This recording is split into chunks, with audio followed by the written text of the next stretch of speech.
चलिए, आज के इस वचन को सुनने से पहले एक छोटी सी हम प्रार्थना करेंगे। प्यारे परमेश्वर, तेरा हम धन्यवाद करते हैं, तेरे चरणों में आते हैं, विनती करते हैं कि इस वचन के माध्यम से तू हमसे बात कर, हमारे आत्मिक जीवन में तेरे प्रति समर्पण और पिता तेरे प्रति प्रेम में बढ़ना और पवित्रता में बढ़ने के लिए तो हमारी मदद कर। के कान ग्रहण करने वाला मन हमें दे कि तेरा वचन हमारे जीवन में काम करे। पवित्र आत्मा की सेविकाई के लिए, पवित्र आत्मा की अगुवाई के लिए हम विनती करते हैं। आज हमारे बीच में अपने कार्य को तो कर। इस प्रार्थना विनती को यीशु के नाम से हम मांगते हैं परमेश्वर, आमीन। ठीक है। परमेश्वर का सच्चा अनुग्रह, जैसे अभी हमने पढ़ा था, एक पत्रस का 5:12 से 14। फिर से एक बार हम इस वचन को पढ़ लेंगे। एक बार वचन कहता है कि एक पत्रस का 5:12 से 14, मैंने सिलवानुस के हाथ, जिसे मैं विश्वास योग्य भाई समझता हूँ, संक्षेप में लिखकर तुम्हें समझाया है और ये गवाही दी है कि परमेश्वर का सच्चा अनुग्रह यही है, इसी में स्थिर रहो। जो बाबेल में तुम्हारे समान चुने हुए लोग हैं, वह और मेरा बेटा मरकुस तुम्हें नमस्कार कहते हैं। प्रेम से चुंबन लेकर एक दूसरे को नमस्कार करो। तुम सबको जो मसीह में हो शांति मिलती रहे। ठीक है, तो हम आज इस वचन के आधार पर, और जो पत्रस की जो पहली पत्री है, 5 अध्याय और अंतिम अभिवादन में हम पहुंचे हैं। These are the final greetings. ठीक है, तो यहाँ पर हम लोग इस आखिरी 3 वचनों में हम आज पहुंच चुके हैं। इस पत्री को हम पढ़ने में या अध्ययन करने में 1 साल से ऊपर लग गया है ना। और आज ये हमारा आखिरी आ, संदेश रहेगा, आखिरी अध्ययन रहेगा आज के दिन। आ, एक पत्रस के 5 या एक पत्रस की पत्री पर हो सकता है कि मैं अगले सेशन में समराइज करूं कि हमने क्या सीखा है। पूरी एक पत्रस की इस पत्री से हमने क्या सीखा है, प्रभु की इच्छा हो तो मैं समराइज करने की कोशिश करूंगा। लेकिन आज ये अंतिम पाठ है एक पत्रस के इस पत्री का। ठीक है, फिर हम दूसरे पत्रस की ओर आगे बढ़ेंगे और फिर देखेंगे प्रभु हमें क्या सिखाते हैं। ठीक है, तो कई सारे प्रैक्टिकल बातों को हमने सीखा है।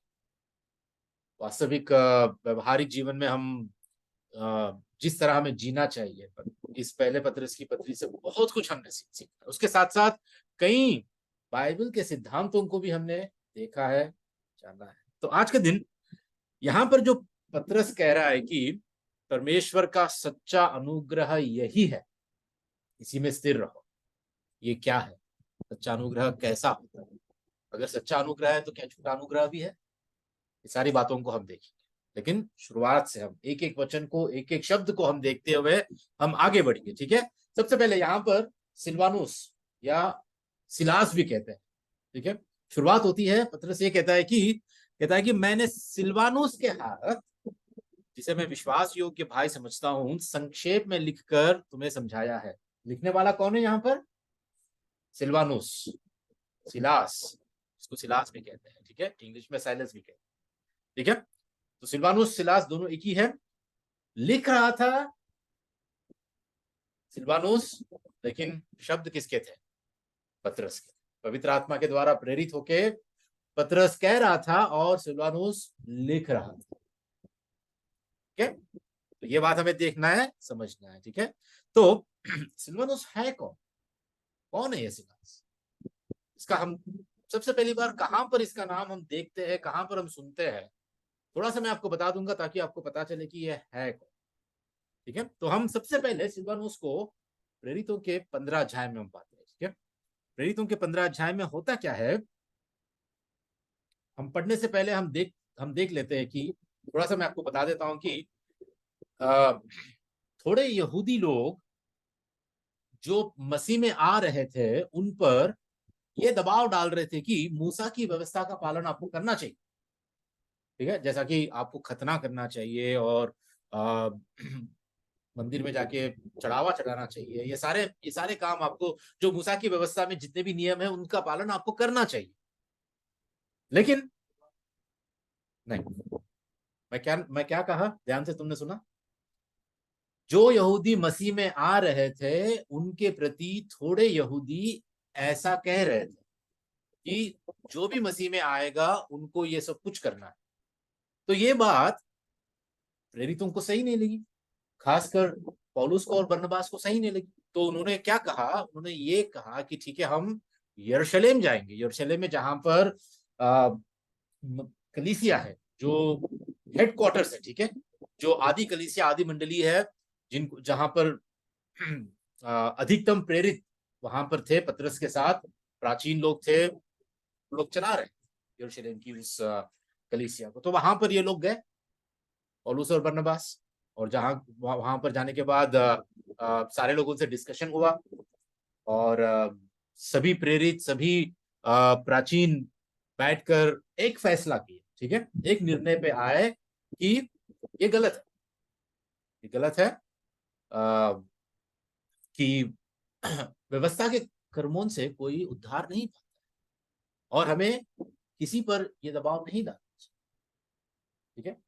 तो होता क्या है कि जब पौलुस और बरनबास यरूशलेम आए और पतरस और प्राचीनों से मिले, तो उन्होंने ये एक योजना बनाई कि क्यों ना हम यहां से अपनी कलीसिया से दो पुरुषों को हम चुनकर हम पौलुस और बरनबास के साथ भेजे, अंतिकिया को भेजे और दूसरे कलीसियाओं को भेजे, इस चिट्ठी लिखकर या इस खत को, इस घोषणा को करते हुए कि ये आपको जरूरत नहीं है, ये करने की आपको जरूरत नहीं है, क्योंकि ये प्रभु यीशु के जीवन, मृत्यु और पुनरुत्थान के साथ सारे नियम, सारी व्यवस्था का संपूर्ण रीति से प्रभु यीशु मसीह ने पूर्ण कर दिया, मतलब पूरा कर दिया। तो अभी हम जो नए नियम में हैं, जो नई वाचा में है, इससे हमें पुराने नियम के इन बातों से लेना देना कुछ नहीं, लेकिन थोड़े बातों के लिए उपदेश देकर उन्होंने भेज दिया, जैसे कि विचार मत करो, किसी का गला घुटा हुआ पशु का मांस मत खाओ, लहू मत खाओ, ऐसे ना थोड़े बातों को लिखकर भेज दिया। तो तब हम देखते हैं प्रेरितों के काम के 15 अध्याय का 22 में, ठीक है, हम ये देखते हैं कि वहां पर तब सारी कलीसिया सहित प्रेरितों और प्राचीनों को अच्छा लगा कि अपने में से कुछ मनुष्यों को चुने, अर्थात यहूदा जो बरब्बस कहलाता है और सिलास को जो भाइयों में प्रमुख थे, और उन्हें पौलुस और बरनबास के साथ अन्तिकिया को भेजे। तो यहां पर हम देखते हैं सबसे पहली बार कि यरूशलेम की कलीसिया में यहूदा और सिलास, इन दोनों को चुना जाता है कि पौलुस और बरनबास के साथ ये जाए, वो चिट्ठी लेकर, कि इस कलीसिया को दर्शाते हुए, रिप्रेजेंट करते हुए। तो सबसे पहली बार सिलवानुस को यहाँ पर हम देखते हैं, सिलास को यहाँ देखते हैं, जहां पर ऐसा लिखा है कि ये भाइयों में प्रमुख, भाइयों में एक मुखिया की तरह, एक प्रमुख व्यक्ति की तरह वो काम कर रहे हैं, ठीक है। ये दोनों they were the leading man among brothers, ठीक है। ये कोई वहां के प्राचीन नहीं थे, वहां के पास्टर नहीं थे, लेकिन भाइयों में ही ये प्रमुख थे। हो सकता है कि इनके व्यवहार, इनके चाल चलन, या इनके नेतृत्व को देखकर, या इनके विश्वास योग्यता को देखकर इनको ये स्थान मिला, और इनमें से, सब में से इन दोनों को चुना गया कि ये लोग जाए। तो यहां पर हम देखते हैं सिलवानुस के बारे में या सिलास के बारे में, और उसके बाद हम ये भी देखते हैं 10 वचनों के बाद, ठीक है, 22 में हम ये देखते हैं, उसके बाद 10 वचनों के बाद प्रेरितों के काम का 15 का 32 में हम ये देखते हैं कि इनके बारे में क्या कहा गया।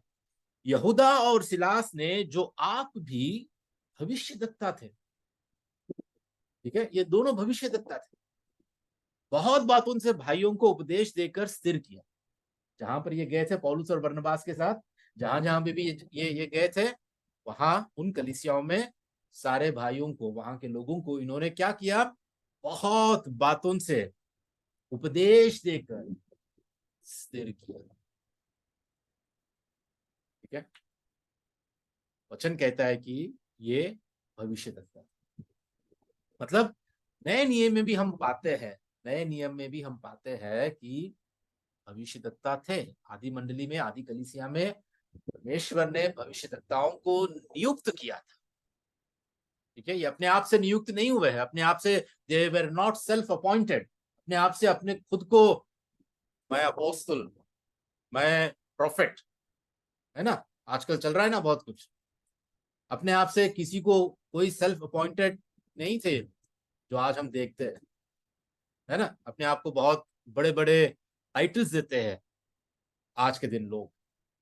लेकिन जब हम यहाँ हम देखते हैं तो परमेश्वर ने इनको नियुक्त किया, परमेश्वर के द्वारा ये भविष्यद्वक्ता कहलाए हैं, वचन में कहलाए। और हम देखते हैं कि इन्होंने क्या किया था इन लोगों ने, बहुत बातों से भाइयों को उपदेश देकर स्थिर किया। हमको ये पता होना चाहिए कि उस वक्त बाइबल नहीं थी, नया नियम की सारे किताबें तब तक लिखे नहीं गए थे, और परमेश्वर अपनी कलीसिया को स्थापित करने के लिए प्राचीनों या प्रेरितों को, ठीक है, प्रेरितों को और भविष्यद्वक्ताओं को उसने उपयोग किया कि कलीसिया की नींव को डाले।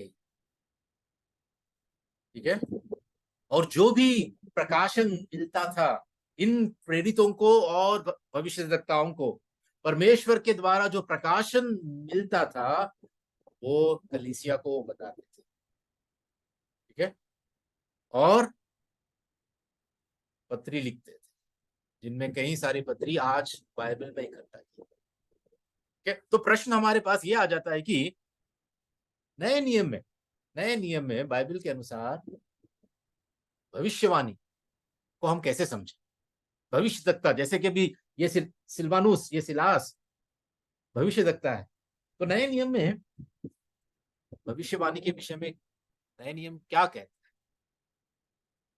भविष्यद्वक्ताओं के विषय में नया नियम क्या कहते हैं। हम जानते हैं कि पुराने नियम में भविष्यद्वक्ता है, कई सारे भविष्यद्वक्ताओं को हम देखा। आपको पता है सबसे पहली बार किसको बाइबल कहती है कि भविष्यद्वक्ता है, किसको कहती है, कौन था? समुएल। समुएल तो, समुएल के आगे 15-20 भविष्यद्वक्ता थे। इनोक नहीं, नूह नहीं, नहीं, दानियल तो बहुत है।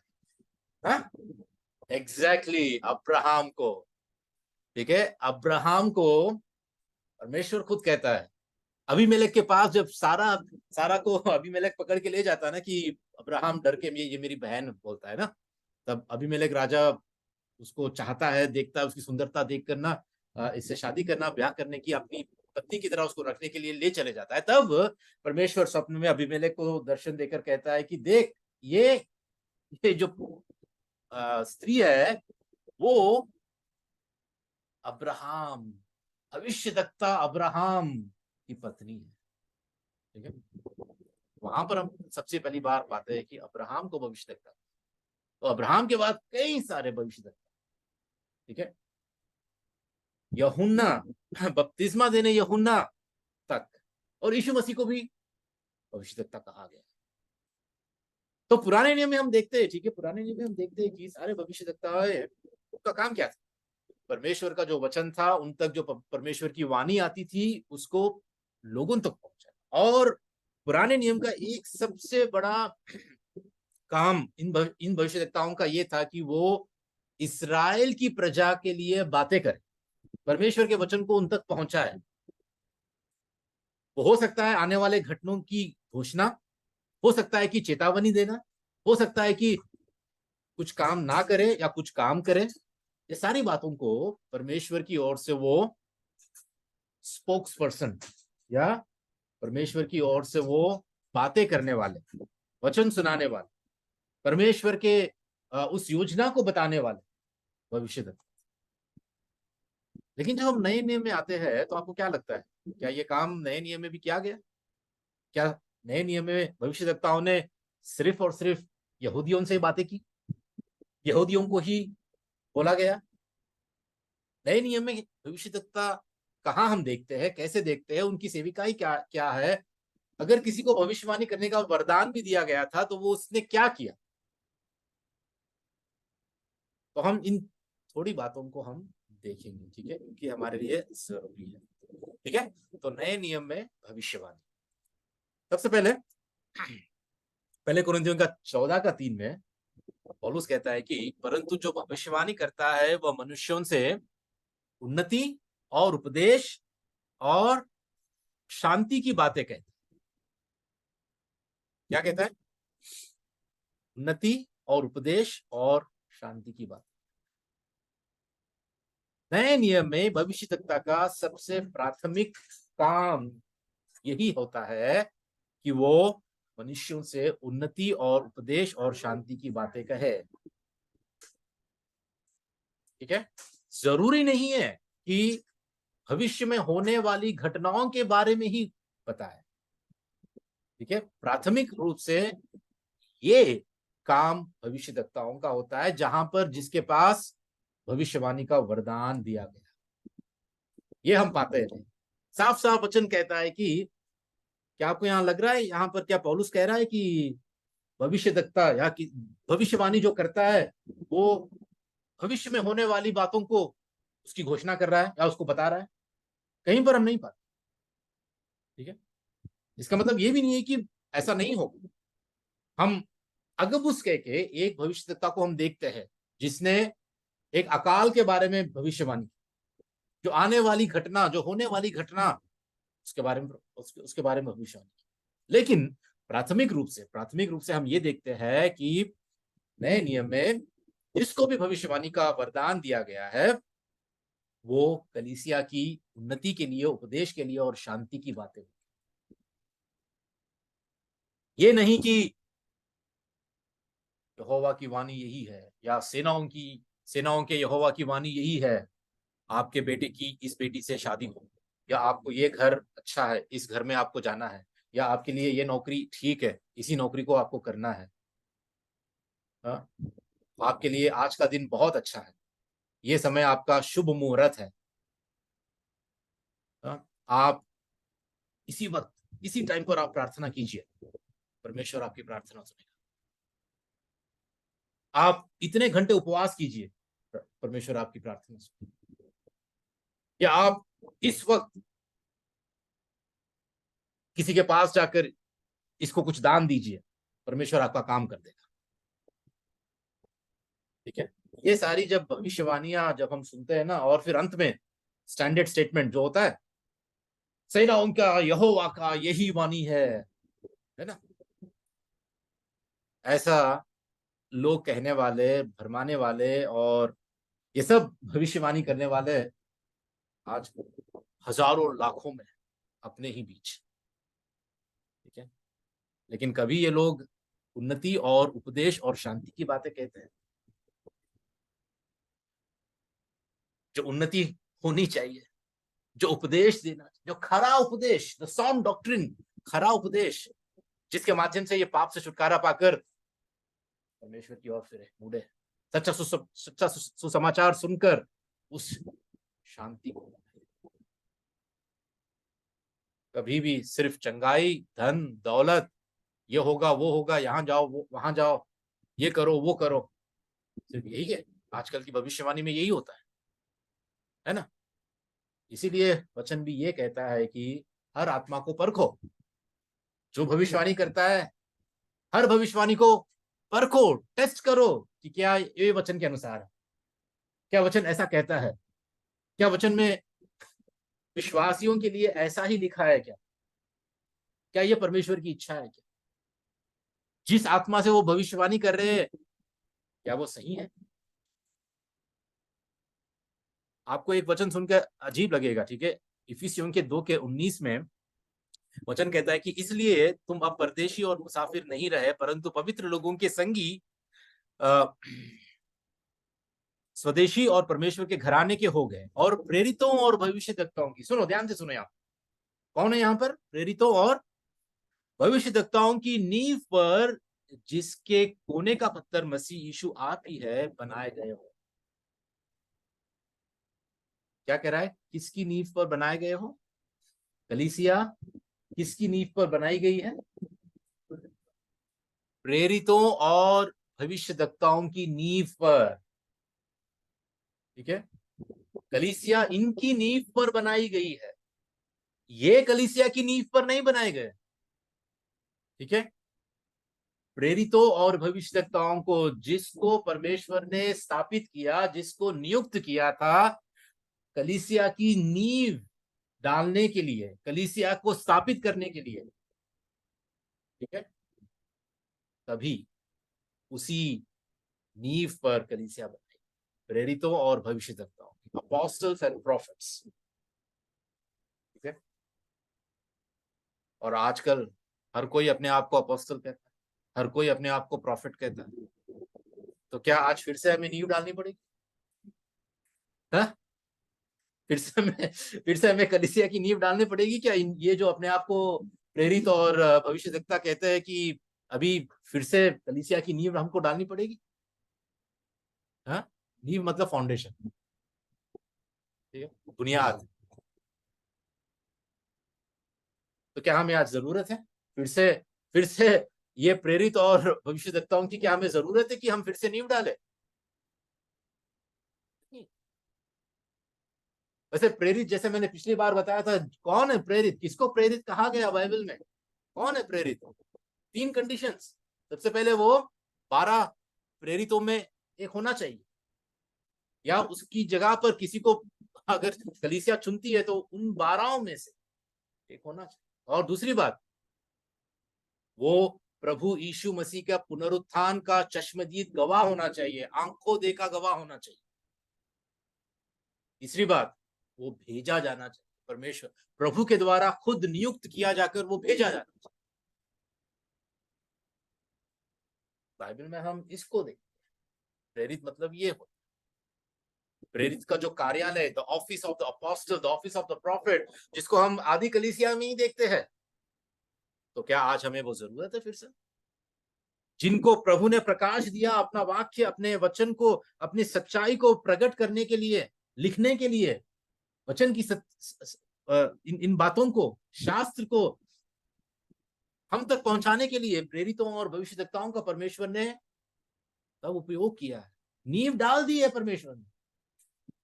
तो आज हमें जरूरत नहीं है, क्योंकि आज हमारे पास कंप्लीट बाइबल है, हमारे पास सब कुछ है ये मसीह जीवन जीने के लिए। लेकिन एक बात और भी है यहाँ पे, क्या परमेश्वर किसी को किसी दूसरे तक पहुंचाने के लिए संदेश दे सकता है? सोचिए एक बार, क्या परमेश्वर किसी को किसी दूसरे तक पहुंचाने के लिए कोई संदेश दे सकता है आज के दिन? बिल्कुल दे सकता है ना, बिल्कुल दे सकता है। क्या परमेश्वर किसी को अलौकिक तरीके से सत्य प्रकट करता है और उस व्यक्ति को वह संदेश दूसरों तक पहुंचाने में सक्षम बनाता है?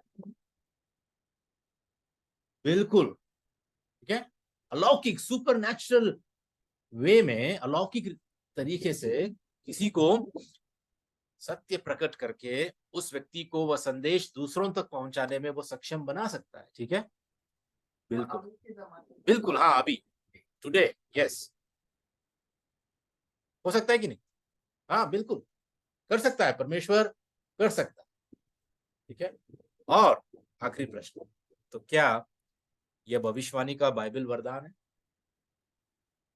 ऐसा अगर परमेश्वर किसी को भेजता है, ऐसा प्रकट करता है, तो क्या यह बाइबल के अनुसार यह बाइबल का भविष्यवाणी का वरदान है? थोड़े लोग इसको हाँ कहते हैं, थोड़े लोग इसको नहीं कहते। तो इस डिस्कशन में हम नहीं जाएंगे आज के दिन, लेकिन अगर आप इसको हाँ कहते हैं तो कोई गलत बात नहीं है। बाइबल का जो भविष्यवाणी का जो वरदान है, तो हाँ, प्रोफेसी, ठीक है, तो वो ऐसा दिखता है आपको, इसमें कोई गलत बात नहीं है। हो सकता है कि आपको आ, ऐसी समझ है, ठीक है, थोड़े लोग कहते हैं कि नहीं। हाँ या नहीं में आप जहां पर भी, आपका पोजीशन जो भी है, ठीक है, इसमें आपके उद्धार को लेकर या हमारे जो बुनियादी सिद्धांतें हैं उससे ज्यादा कुछ फर्क नहीं पड़ता। ठीक है, तो ये अपने व्यक्तिगत जीवन में हम सोच सकते हैं कि क्या परमेश्वर सच में आज अलौकिक रीति से लोगों को अपना संदेश देकर उस संदेश को दूसरों तक पहुंचाने में किसी की मदद और कर सकता है, उसको सक्षम बना सकता है। तो क्या इसी को हम आ, आ, क्या कहते हैं कि बाइबल का वरदान, ठीक है, आ, भविष्यवाणी का वरदान, क्या इसको आप मानते हैं, नहीं मानते? क्या करें? ठीक है, हम दो पोजीशंस होते हैं जहां पर हम एक सोचते हैं कि आ, आज के दिन वरदान नहीं है, थोड़े लोग सोचते हैं कि आज के दिन भी वरदान है। ठीक है, तो ये हमारा व्यक्तिगत निर्णय हो सकता है, व्यक्तिगत हमारा पोजीशन हो सकता है, जिसमें हमें तर्क वितर्क करने की जरूरत है। ठीक है, तो आगे बढ़ते हैं। वचन कहता है कि मैंने सिलवनुस के हाथ, जिसे मैं विश्वास योग्य भाई समझता हूं। क्या समझता है यहाँ पर पतरस? विश्वास योग्य। ठीक है, तो ये शब्द जो है विश्वास योग्य, क्या लगता है आपको, क्या है ये विश्वास योग्य मतलब क्या? ट्रस्ट वर्दी, है ना? विश्वास योग्य मतलब भरोसेमंद, विश्वसनीय, वफादार, दृढ़ निष्ठा प्रकट करने वाला और सत्य के वचन का दृढ़ता से पालन करने। क्या इसको हम विश्वास योग्य कहते हैं। सोचिए कि अगर एक कलीसिया में ऐसे विश्वास योग्य भाई होते हैं, ऐसी एक मंडली में हमारे बीच अगर ऐसे विश्वास योग्य भाई होते हैं, तो वो कितना आशीष का कारण है। पतरस के लिए ये सिलवानुस ऐसा विश्वास योग्य था, ऐसा विश्वास योग्य भाई था जिस पर वो पूरी तरह भरोसा कर सकता। और वो कहता है कि मैं समझता हूं ये विश्वास योग्य है, क्योंकि अब ये जो पत्री लिखा है ना, ये सिलवानुस की जिम्मेदारी थी कि इसको वो जैसा वो कहे वैसा लिखे, और उतना ही नहीं, जिनके लिए लिखी गई है उन तक भी ये पहुंचाए। ऐसा नहीं कि बीच में कहीं रुक गया और फिर देखा कि अरे ये तो गलत है, पतरस ने ये गलत रखा, थोड़ा सा इसको चेंज कर दे, है ना? थोड़ा सा इसको अपनी बुद्धि लगाकर, अपना ज्ञान लगाकर, ये तो गलत है, ये तो मुझे समझ में नहीं आ रहा है, ये तो अगर मुझे समझ में नहीं आया तो दूसरों को कैसे समझ में आएगा, थोड़ा सा चेंज कर देंगे इसको, थोड़ा सा सिंपल कर देंगे। ऐसा पतरस ने पूरा भरोसा किया। सिलवानुस विश्वास योग्य है, सत्य के वचन का दृढ़ता से वो पालन करने वाला है। वो ऐसे लोग मिलना बहुत मुश्किल है, पता है। कलीसिया के बीच में ऐसे लोग रहना एक बहुत ही आशीष है। उम्मीद करता हूँ कि हम में से हर कोई ऐसा बने, ऐसा कि हम विश्वास योग्य हैं, कोई हम पर पूरा भरोसा करे। अगर कोई काम देते हैं, ठीक है, अगर मैं आपको कुछ काम दूं तो मेरा भरोसा होना चाहिए आपके ऊपर पूरा। अगर आपने मुझे कुछ कहा कि भैया हमारी ये मदद करो, तो आपको पूरा मुझ पर भरोसा होना चाहिए। हम एक दूसरे पर पूरे विश्वास योग्य वफादार बनना चाहिए कि जो हम कहते हैं वो करें, है ना? ये समय पे हमें मिलना है तो हमें मिलना है। ठीक है, देर होती है, कुछ कारण है, ठीक है, हम बताते हैं कि हमें देर हो जा रही है, लेकिन आराम से बैठो, मनमानी करो। संगति के मिलने का जो समय होता है उसको लापरवाही करो, इसको वफादारी नहीं कहते। संगति में आने का, एक दूसरे से मिलने का, परमेश्वर की स्तुति वंदना करने का, आराधना करने का जब समय है, प्रभु का जो दिन होता है, इसमें अगर हम लापरवाही करते हैं तो हम कभी भी विश्वास योग्य नहीं है। वफादार, विश्वास योग्य, सत्य वचन को, सत्य के इस वचन का दृढ़ता से जब हम पालन करते हैं ना, तो हम एक दूसरे के प्रति हम जिम्मेदार बन जाते हैं। तभी हम एक दूसरे पे हम विश्वास कर पाते हैं। कितने कलीसियाओं में इस गुण के लिए, ठीक है, हम देखते हैं कि कितनी कमी है। वफादार लोग, विश्वास योग्य भाई, जिनको अगर कुछ कहो तुम, पता नहीं वो काम होगा कि नहीं, है ना? वो कर पाएगा कि नहीं, या वो समय से आएगा कि नहीं, वो पूरा वो करेगा कि नहीं, आधा अधूरा करेगा, पता नहीं। ऐसे लोग बहुत, मतलब इतना समस्याओं को खड़ा, लेकिन यहाँ पर पौलुस पतरस सिलवानुस को कहता है कि ये विश्वास योग्य है। और फिर क्या कहता है कि मैंने सिलवानुस के हाथ, जिसे मैं विश्वास योग्य भाई समझता हूं, संक्षेप में लिखकर तुम्हें समझाया है और यह गवाही दी है। दो बातें यहाँ पर, क्या क्या कह रहा है? मैंने तुमको समझाया है और फिर गवाही भी दी है। सिर्फ समझाया नहीं। आज कई लोग हैं जो सिर्फ समझाते हैं, लेकिन उनके जीवन में उनको कुछ गवाही दे नहीं पाते। कि गवाही देना मतलब पतरस ने खुद देखा है, अनुभव किया है और उसने गवाही दी। उसने खुद अपने जीवन में उसको देखकर अनुभव किया है, इसलिए कहता है कि मैंने समझाया है और गवाही भी दी। हमारे जीवन में भी ऐसा ही होना चाहिए। किसी को सिर्फ समझाने की अगर तुम कोशिश करोगे, लेकिन आपके व्यक्तिगत जीवन में उसको आपने पालन कभी नहीं किया, उसका कभी आपने लागू नहीं किया, परमेश्वर के वचन के अनुसार कभी आपने जिया ही नहीं, और फिर परमेश्वर के वचन को आप सुनाते रहोगे, समझाते रहोगे, चलेगा नहीं। ठीक है। पतरस कहता है कि मैंने समझाया है, लेकिन साथ साथ मैं गवाही भी देता हूं, क्योंकि मैंने चखा है, मैंने अनुभव किया है, मैंने देखा है। ठीक है। इसी बात को और एक बार कहता है पतरस इसी अध्याय में, ठीक है, 5वें अध्याय में पहले वचन में ऐसा कहता है कि तुम में जो प्राचीन है, मैं उनके समान प्राचीन और मसीह के दुखों का गवाह, ठीक है, देख रहे हैं यहां पर, गवाह और प्रकट होने वाली महिमा में सहभागी होकर उन्हें ये समझाता हूं। एग्जॉर्टेशन हम कहते हैं इसको। फिर से वही दो बातों को इस्तेमाल कर रहा है यहां। मैं समझाता हूं और मैं गवाही देता हूं। ठीक है। आपके समान मसीह के दुखों का मैं गवाह हूं मैं। ठीक है। आज के दिन हमारे जीवन में भी अगर हम गवाही के साथ, हमारे खुद के एक्सपीरियंस के साथ जो वचन से मेल खाता है, अगर हम दूसरों को समझाने की हम कोशिश करते हैं, उसमें बात अलग ही होती है। उसमें सिर्फ दिमाग से निकलने वाली बातें नहीं होती, लेकिन दिल से निकलने, जो अनुभव पूर्ण, वो समझाने की वो कोशिश है। जब पतरस ठोकर खाया तो वो समझाता है कि अभी नहीं, विश्वास में दृढ़ रहो। मैंने ठोकर खाई, 3 बार मैंने नकारा,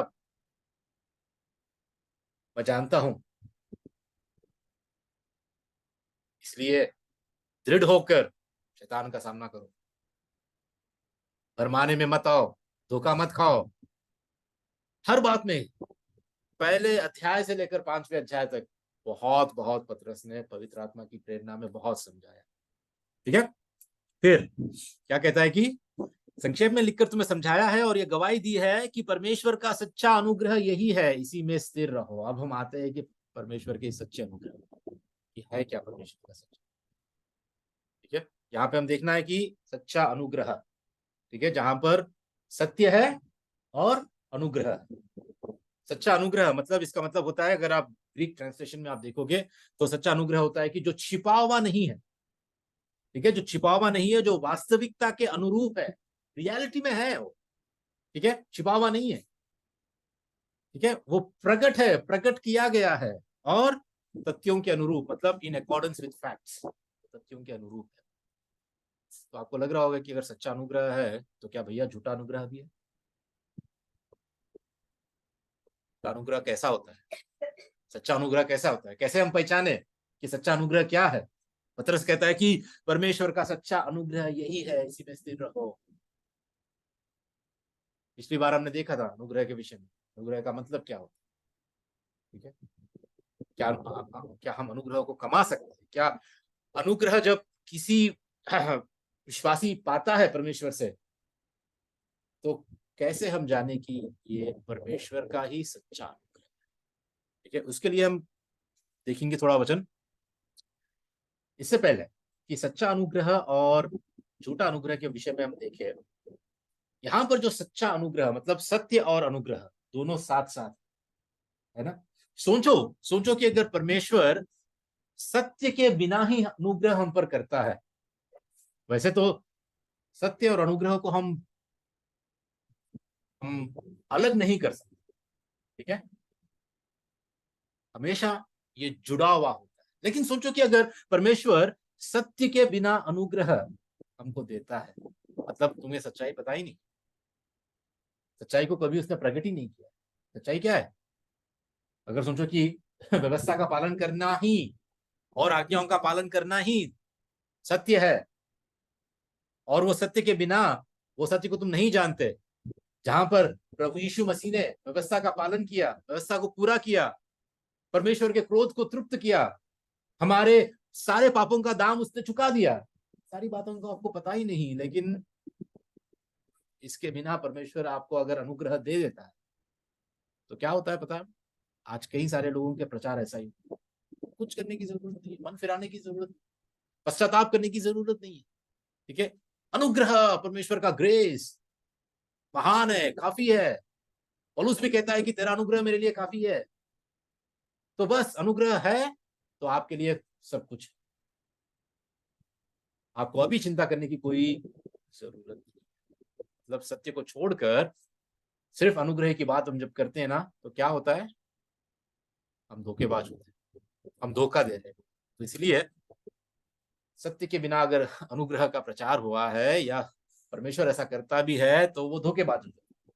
लेकिन और एक बात भी आ जाती है यहाँ पर, अगर अनुग्रह के बिना सत्य को ही हम प्रचार करें, या परमेश्वर आपको अनुग्रह के बिना ही केवल सत्य को ही प्रकट करे कि देखो व्यवस्था ये कहती है, आपका आपको ये नियम का पालन करना है, ये करना है, वो करना है, लेकिन अनुग्रह नहीं है, वो उस करने के लिए, वो आज्ञाओं का पालन करने के लिए आपके पास अनुग्रह नहीं है, क्या होगा?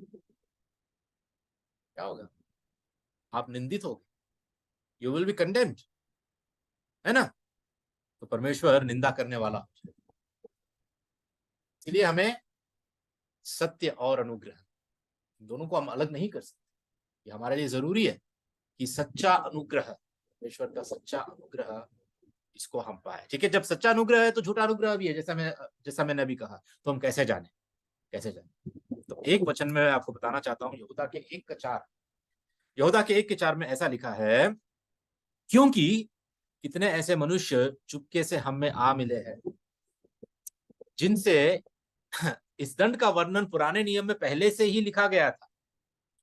ये भक्तिहीन है और हमारे परमेश्वर के अनुग्रह को लुचपन में बदल डालते हैं।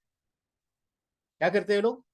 परमेश्वर के अनुग्रह को लुचपन में बदल डालते हैं, और ये अनुग्रह क्या हो जाता है? ये झूठा, जिसमें सच्चाई नहीं, ठीक है, जो सच में परमेश्वर का अनुग्रह नहीं, इस अनुग्रह को लुचपन में बदल डालते हैं। लुचपन मतलब पता है आपको? लुचपन का मतलब क्या होता है? इंग्लिश में लाइसेंशियसनेस कहते हैं,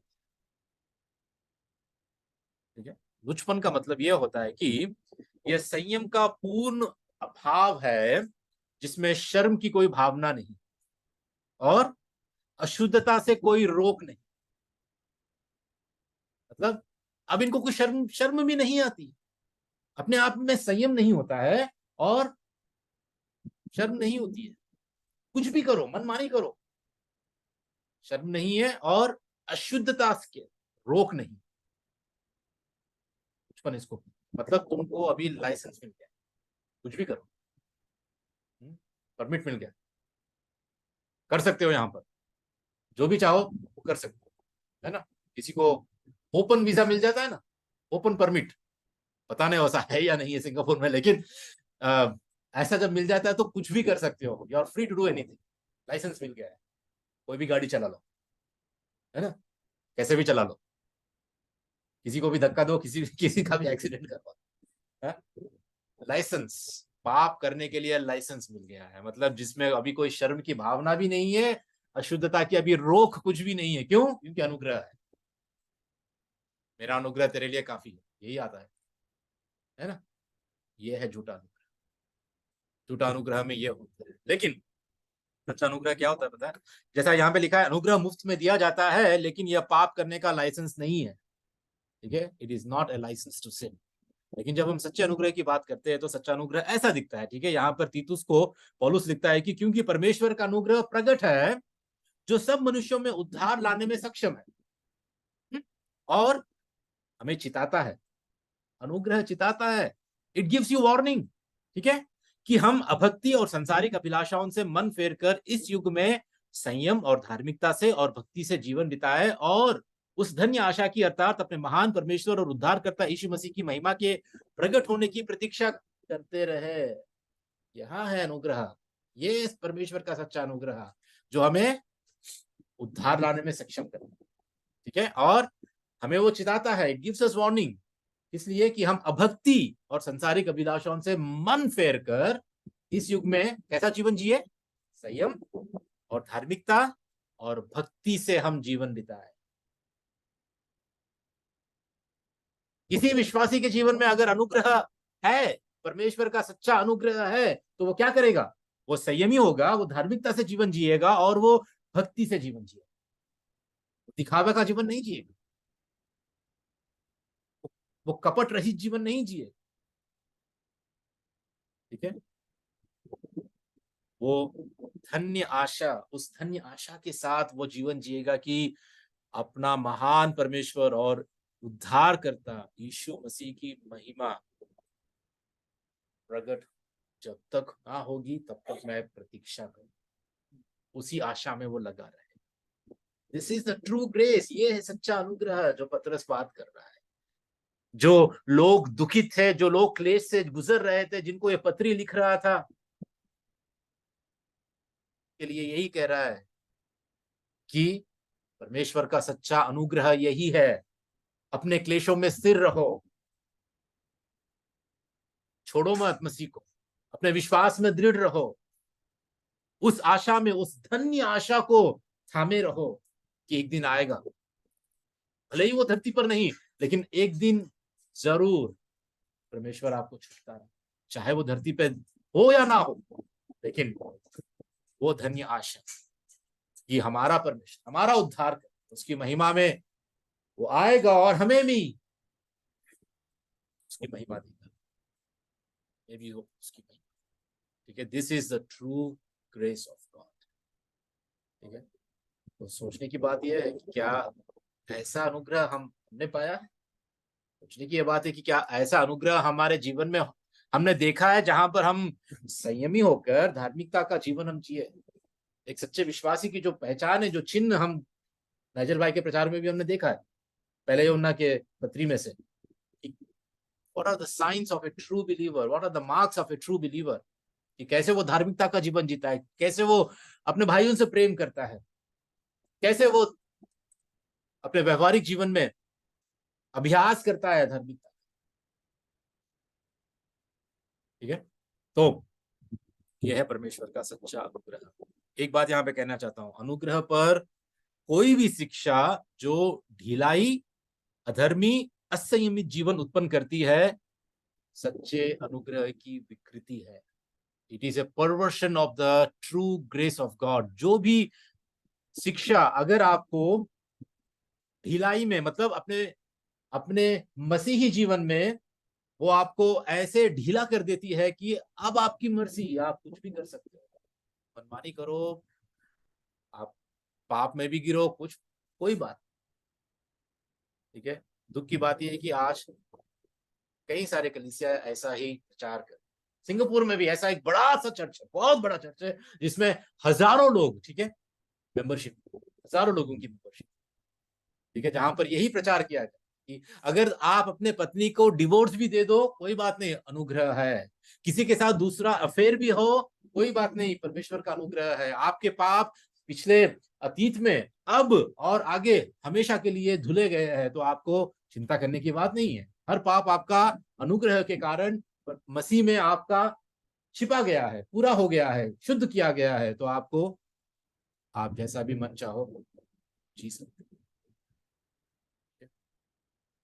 भयानक भयानक शिक्षा जो आपको सीधे नरक के द्वार ले जाता है, ठीक है। तो कोई भी शिक्षा जो मसीह जीवन में ढिलाई को लाती है, मतलब वो गंभीरता से परमेश्वर के पीछे नहीं चलेगा, जो पवित्र जीवन जीते हुए पवित्रता में वो आगे नहीं बढ़ता है, ऐसा जीवन असंयमित जीवन जो उत्पन्न करती है, या अधर्मी जीवन जो उत्पन्न करती है ना, ऐसी शिक्षा, वो सच्चे अनुग्रह की विकृति है। सच्चे अनुग्रह को वो विकृत बना देती है।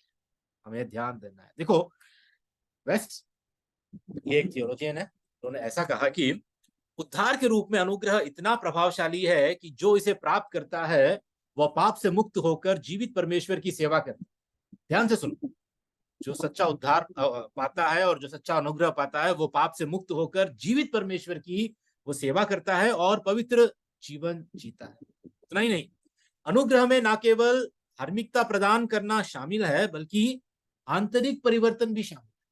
It is an inward transformation. आंतरिक जीवन परिवर्तित होता है, जिसमें पाप की शक्ति को तोड़ दिया गया है और ईश्वरीय स्वभाव को बोया गया है, जो विश्वासी को पाप की शक्ति से मुक्त करता है और वो पाप से नफरत करता है, पवित्रता से प्यार करता है और परमेश्वर के वचन का पालन। ऐसा जीवन हम नहीं जी रहे हैं, तो हमें सोचना पड़ेगा कि क्या सच में वो सच्चा अनुग्रह परमेश्वर का मैंने पाया है, जहां पर ये प्रभावशाली रूप से मुझे उद्धार दिया है, उद्धार के साथ धार्मिकता प्रदान किया है, उसके साथ मेरा आंतरिक जीवन परिवर्तित हुआ है, जिसमें मैं पाप से मैं अब नफरत करता हूं, मैं पवित्रता से मैं प्यार करता हूं और मैं परमेश्वर के वचन का मैं पालन करता हूं।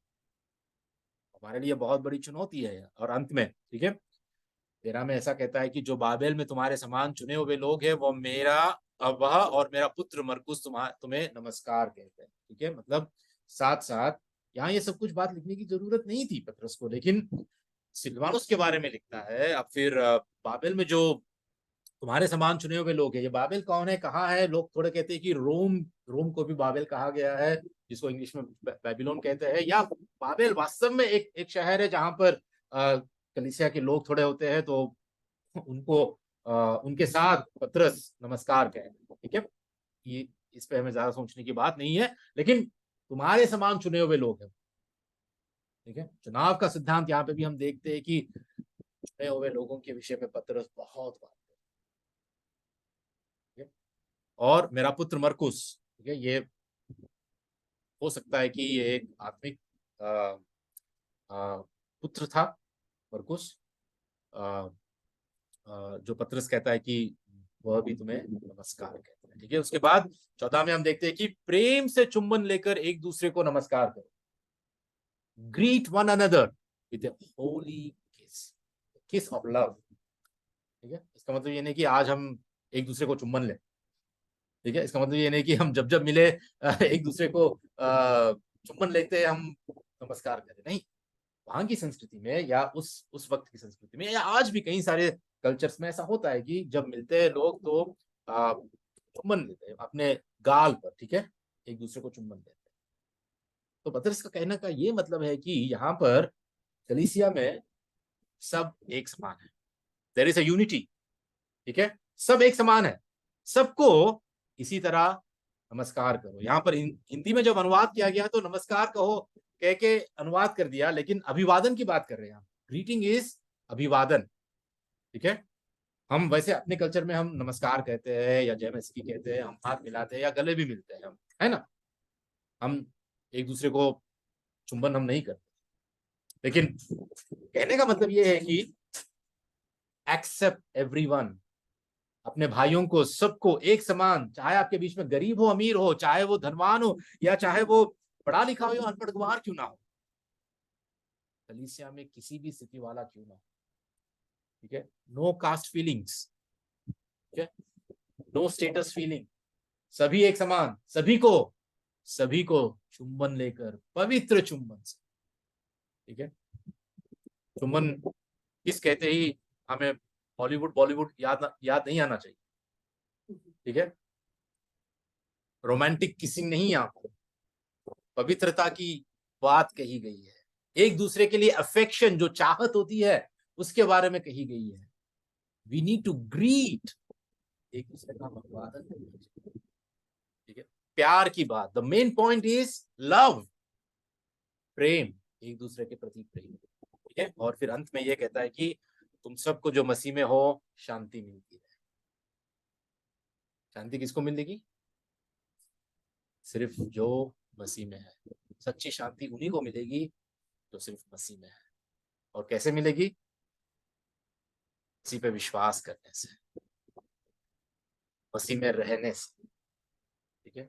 क्यों? क्योंकि सबसे पहले हमारा मेल मिलाप, हमारी शांति, we have peace with God, only then we have peace in God, in ourselves.